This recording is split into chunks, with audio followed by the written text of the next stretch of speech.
She spoke to her grandmother in Mandarin and lost her job the very next day. What exactly did this millionaire hear that got her fired? It only took one sentence, spoken in a language most people around her didn't understand, to flip Danielle Harper's world upside down. It was Thursday, around 2:30 in the afternoon.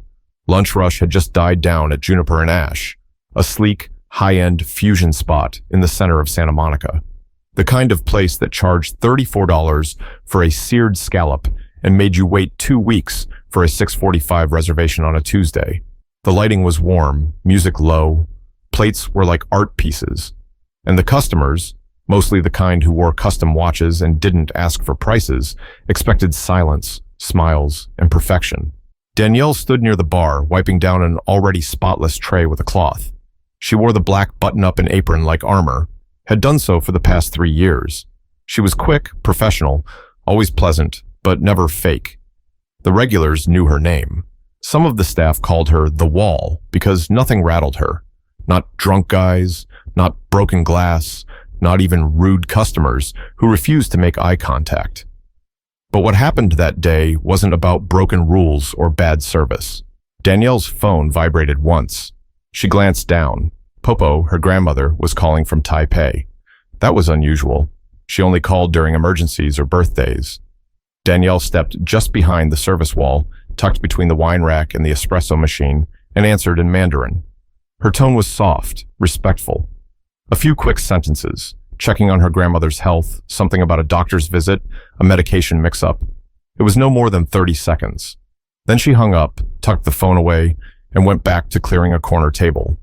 She didn't know he was listening. Charles Remington III sat in the VIP section, table 7, sipping on a neat Japanese whiskey. He wasn't just a regular, he was the regular.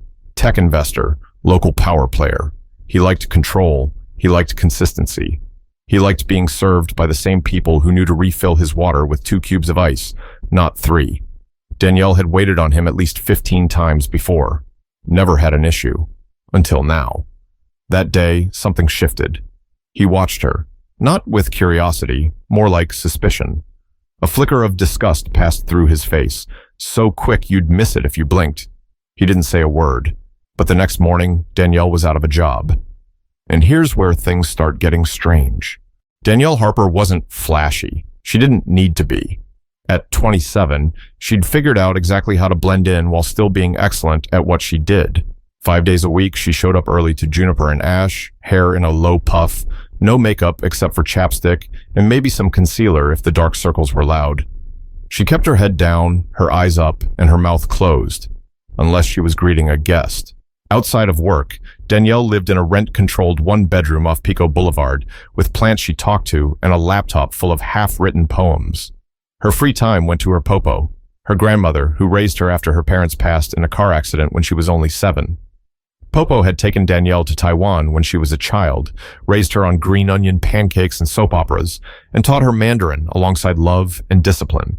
By the time Danielle was 13, they had moved back to the States. Her Mandarin never left her. It was the language she used when she was alone, when she prayed, and when she dreamed. But here in Santa Monica, none of that really mattered. What people saw was a young black woman working in a luxury restaurant. And Danielle learned quickly that meant people assumed a lot of things. That she grew up in LA. That she only spoke English. That she was just there for the paycheck. She didn't correct them. It wasn't worth it. "I didn't know you spoke Spanish," a guest had once told her after overhearing her on the phone with her friend from El Salvador. "It's Mandarin," she replied politely, and the man blinked like she'd just said she walked on water. Inside the restaurant, things were predictable. Her manager, Kendra, was the type to smile with her mouth, not her eyes. A former hostess turned front-of-house boss, Kendra liked neat uniforms, spotless menus, and servers who didn't ask questions. Danielle was the favorite in an unspoken way, not praised, not promoted, just relied on. She trained new staff, picked up shifts without fuss, never caused drama. Her closest coworker was Milo, a half-Filipino busser who'd been working there for almost a decade. Milo was funny, sharp, and quietly protective of Danielle. They'd bonded over late-night shift meals and shared stories of feeling invisible in places where they worked twice as hard to be noticed. You ever feel like we gotta wear invisible uniforms under these uniforms? Milo once said. Danielle nodded. Like being two people at once, one they see, one they don't. But she never let bitterness fester. That wasn't her way. She had seen too much pain growing up to let small slights slow her down. Her focus was to do her job, send money to her grandmother, and save up for culinary school one day. She had dreams, even if she kept them quiet. And when it came to Charles Remington III, she had no opinion. He was just another rich guy, rude but harmless. He came in with different women each time, talked down to staff, and left exactly 15% tips like he was doing people a favor.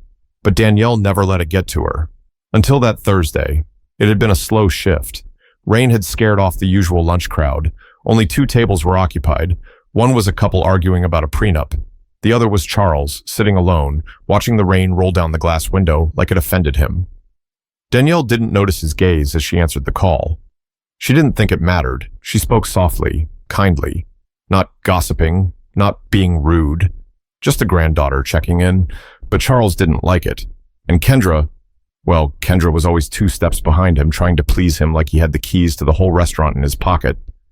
And that's when the silence started to feel heavy, like something was coming, but no one wanted to say it out loud. The call lasted maybe 30 seconds. Danielle leaned against the wall near the espresso machine, just out of sight but still close enough to respond if needed. She didn't raise her voice, didn't draw attention, just whispered a few words in Mandarin as her grandmother explained something about her blood pressure pills getting mixed up at the pharmacy. Danielle reassured her gently, her tone soft, calm, almost musical. She promised to call back during her break, reminded Popo to drink water, and told her she'd take care of it that evening.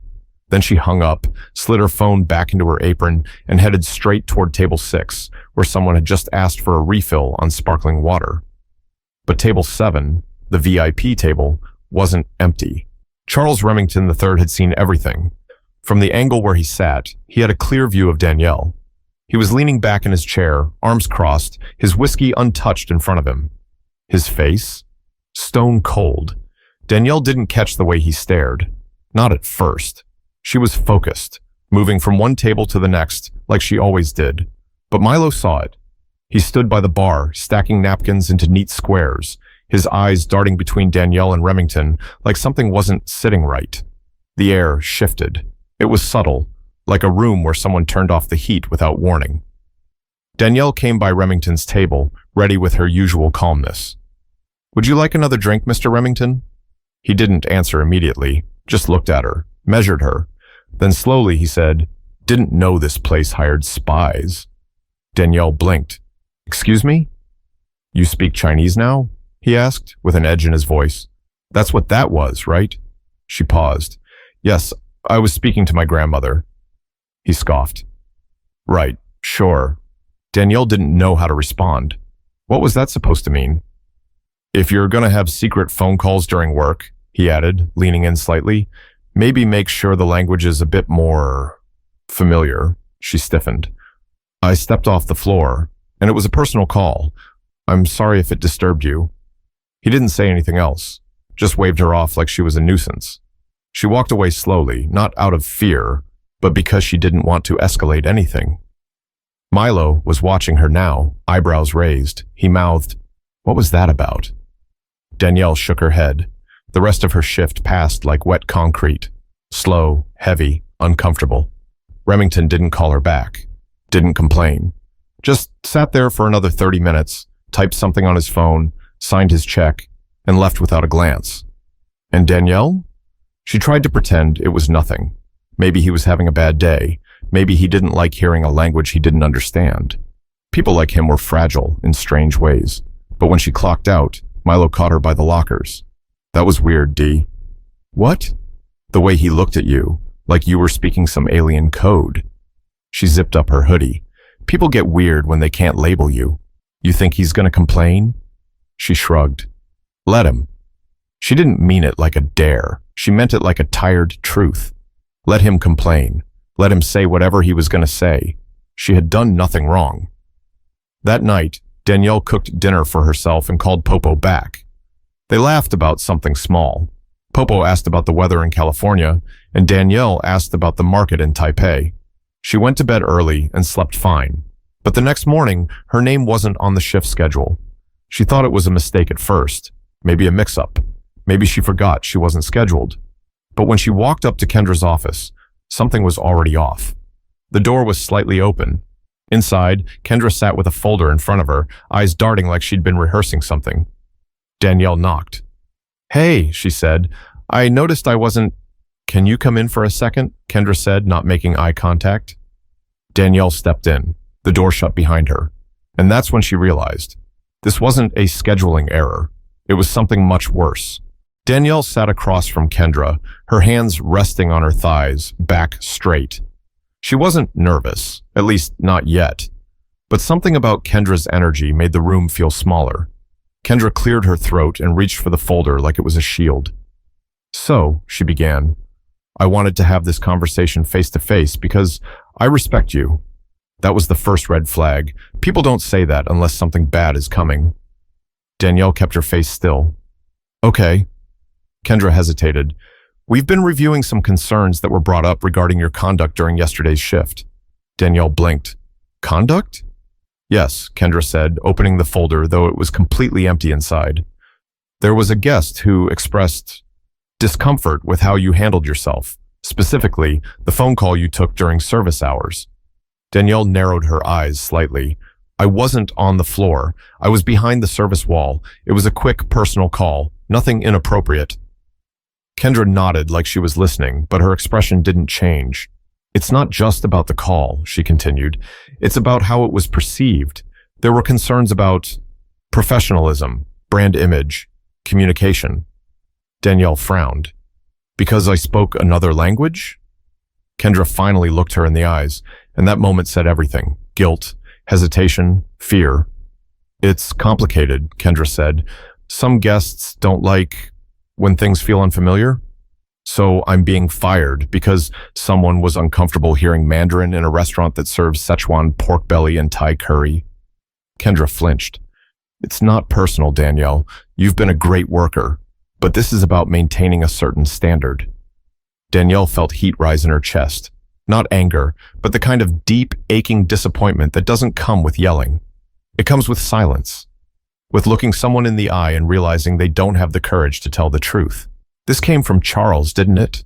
Kendra paused. Then finally, "He's a major investor. You know how these things go."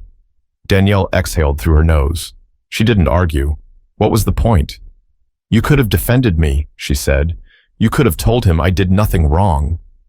"I have a job too," Kendra said quietly. "I don't make the big decisions." Danielle stood up. "You don't need to pretend you respect me," she said. "Just hand me the paperwork." Kendra handed her a final check and a typed-up separation letter with the words, "Failure to meet brand expectations," in soft gray font. Danielle folded it in half without reading the rest. As she walked out of the office, Milo was waiting by the lockers. One look at her face, and he knew. "They really did it?" Danielle nodded. "Because of that phone call?" "I guess Mandarin's a threat now." Milo leaned against the wall, arms crossed, eyes scanning the ceiling like he was trying not to explode. "They're not even hiding it," he muttered. "He didn't like you talking in a language he didn't understand, and instead of checking him, they cut you loose." Danielle didn't reply. She was trying to keep her hands from shaking. "People think racism's always loud," she said. "They think it shows up wearing a hood or yelling slurs, but most of the time, it shows up in meetings like that, smiling, saying words like image and comfort while showing you exactly where they think you belong." She took off her apron for the last time, folded it neatly, and placed it on the bench. "You sure you don't want to fight it?" Milo asked. "We could talk to HR, maybe go public." Danielle thought about it. For a second, the fire in her chest said yes, but her heart was tired.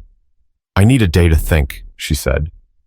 As she stepped out into the parking lot, the California sun felt too bright. The same sun she had walked under hundreds of times before, only now it hit different. Not because the world had changed, but because it hadn't. She sat in her car for a while, didn't start the engine, just sat. Then finally pulled out her phone and typed a short message to Popo. "I got fired today. I'll call you later. Love you." Then she opened her photos, scrolled to a picture of her and Popo making dumplings last December, and stared at it until her heartbeat slowed. But what Danielle didn't know, what none of them knew, was that the story was about to spread farther than anyone expected. Danielle didn't say anything publicly at first. She wasn't trying to start a war. She just wanted to breathe. The next morning, she stayed home. Popo called, worried, but Danielle assured her everything was fine. Just a break, she said. I needed one anyway. She didn't want her grandmother worrying over something so stupid, because that's what it felt like. Stupid, unfair, and exhausting. But Milo couldn't stay quiet. That same afternoon, he posted a message to a private Facebook group for service workers in the LA area. No names, no specific restaurant mentioned, just a simple paragraph. A coworker of mine got fired yesterday. Not for being late, not for being rude, not for breaking rules. She answered a 30-second phone call in Mandarin in a restaurant that serves Asian fusion cuisine. The guest didn't like it. Now she's gone. Think about that. He didn't expect it to go anywhere, but by nightfall, it had already been screenshot, shared, and reposted on several public pages. Comments rolled in by the hundreds. That's disgusting. Sounds like they're scared of anything they can't control. This happened to my cousin too. Different language, same story. And then someone guessed the restaurant. Then someone confirmed it. By the end of the next day, Juniper and Ash had gone viral for all the wrong reasons. Photos of the menu were circulating, so were Yelp reviews dragging the place to pieces. Someone even found a clip of Charles Remington III speaking at a tech conference and shared it with the caption, "This the guy who gets women fired because they speak Chinese to their grandma?" Danielle's phone buzzed nonstop. Journalists reached out. Strangers DM'd her, offering support, advice, and a few conspiracy theories that made her laugh. But she didn't respond to any of them. Not yet. She needed time. Meanwhile, Kendra was scrambling. Staff were walking out mid-shift. A hostess quit on the spot. One of the chefs threw away a tray of duck confit and walked out without a word. Milo called Danielle that night. "They're in full damage control mode," he said. "Management's trying to make us sign NDAs." Danielle raised her eyebrows. "For what? They think you're going to leak their secret ingredients?" "They think we'll talk. Too late for that, though. This thing's afire now." Danielle was silent for a beat. "I didn't ask for any of this." "I know, but you didn't do anything wrong either." She sat on her couch, staring at her ceiling. "You think I should say something?" "I think you should do what feels right," Milo said. "But just know, people are listening now." The next morning, Danielle typed something. Not a rant, not a sob story, just a truth. "My name is Danielle. I was fired last week from a restaurant in Santa Monica after a customer complained about me speaking Mandarin to my grandmother on the phone. I wasn't rude. I wasn't late. I wasn't unprofessional. I was just speaking to someone I love in a language that's part of me. That's all it took to lose my job. If you've ever been made to feel small because of who you are or how you speak or where you come from, I see you." She posted it on Twitter. Within 12 hours, it had 40,000 likes. She was invited to speak on podcasts. Local news outlets picked it up. An Asian American advocacy group reposted it, and then so did several black media accounts. The overlap sparked a conversation bigger than Danielle could have imagined. Language, identity, power, fear. People told their own stories of being told to speak English at work, of being mocked for accents, of losing jobs because they didn't fit the culture. Danielle read every comment she could. Some made her cry, some made her angry, but mostly, they made her feel less alone. Popo called again. "I saw the news," she said in Mandarin. "Are you okay?" "I'm okay," Danielle answered. "Tired, but okay." "You always had a strong voice, even when you were small." Danielle smiled. "It took losing my job to remember it." But the story wasn't finished yet, not until Danielle faced the people who tried to erase her voice in the first place. 3 days after her post went viral, Danielle got an email from a name she didn't recognize. Subject line, "Request for conversation, Juniper and Ash response." The message was short, formal, cold. "Danielle, we are aware of recent attention regarding your departure from Juniper and Ash. We would like to discuss a resolution and ensure both sides are heard. Please let us know if you are open to a brief meeting. J. Roth, Legal Counsel." She didn't reply right away. She reread the message 3 times, then closed her laptop and went for a walk. The beach was only 20 minutes away, and the sound of waves helped her think. They didn't want to make it right. They wanted her quiet. But something had shifted inside Danielle. She wasn't scared anymore. The next day, she agreed to the meeting. They met in a small office suite near Westwood. Roth was a gray-suited man with polite eyes and a voice like elevator music. Kendra was there too, sitting stiffly at the edge of her seat, hands folded like she was praying for it all to be over. Danielle didn't dress up. Jeans, plain white t-shirt, no earrings, just her and her voice. "Let me be clear," Roth began. "We want to offer a formal apology and a financial settlement in exchange for closure on this issue." Danielle tilted her head. "Closure for who?" "We understand that emotions are high," Roth said carefully, "but our client has received threats. The restaurant's reputation is being damaged." Danielle leaned forward. "You're worried about a restaurant's reputation? I lost my income, my peace of mind, over a phone call."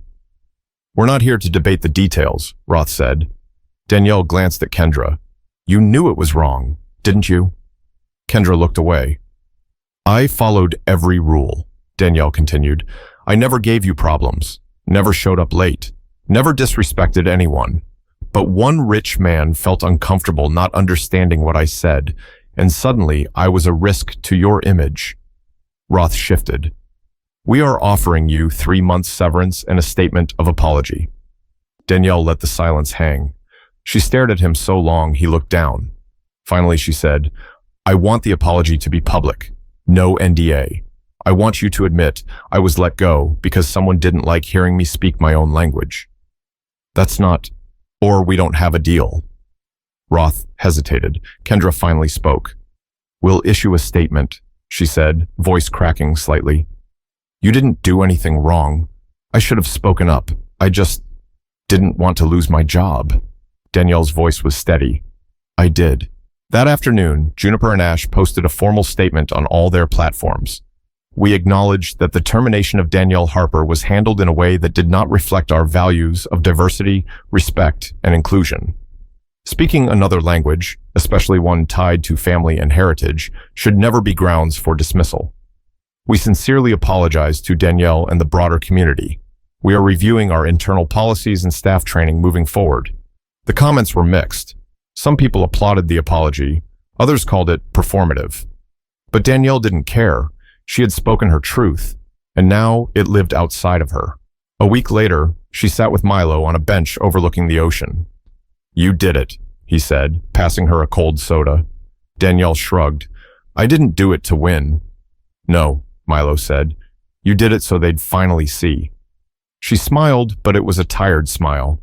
"People always talk about finding your voice," she said, "like it's hidden somewhere. But I didn't lose mine. I just got used to lowering it." Milo nodded. "They made you feel like it was too loud." "But it never was," she said quietly. "It was never too loud." Danielle didn't just get fired. She got free. And freedom has a sound. It sounds like your own language spoken with no fear in front of anyone, no matter who's watching. Danielle didn't go back to the restaurant business, not because she couldn't, but because she didn't want to shrink herself anymore. A month after the incident, she used part of the settlement money to enroll in a part-time culinary program at a local college. Nothing fancy, no Instagram-worthy kitchen, just stainless steel tables, sharp knives, and a room full of people who actually listened. She started a blog too. At first, it was just recipes and photos of her grandmother's old dishes, scallion pancakes, beef noodle soup, soy braised eggs. But she began writing about language, about being black and multilingual, about what it means to be seen as confusing just for being who you are. It took off. People wrote in saying her stories made them feel understood for the first time. One woman from Oakland said she'd stopped speaking Spanish at work years ago because it made her coworkers uncomfortable. A kid from Fresno said he played Danielle's post for his whole class during a presentation on identity. Even strangers from other countries were commenting, offering solidarity, sharing their own stories. Danielle didn't ask to be the center of anything, but life has a funny way of handing you a microphone when you least expect it, and this time, she kept it. She still calls her Popo every few days. They still speak in Mandarin. Only now, Danielle answers with the phone on speaker, not hiding, not whispering, just living. And if someone's uncomfortable, that's their burden, not hers. Here's the thing. Silence doesn't protect you. It just gives other people permission to erase you quietly. Danielle didn't start a protest. She didn't burn anything down. All she did was speak. And for some people, that was the loudest, most dangerous thing she could have done. But she didn't speak to fight. She spoke to exist. And that is more than enough. If you've ever been told to tone yourself down, to stay quiet, to make someone else feel more comfortable at your expense, remember this. You don't owe your silence to anyone.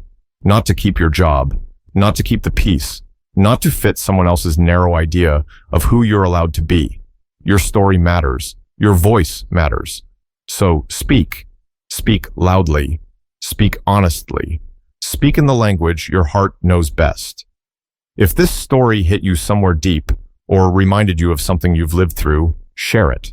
Let it start conversations, because truth spreads faster when we stop pretending we're alone.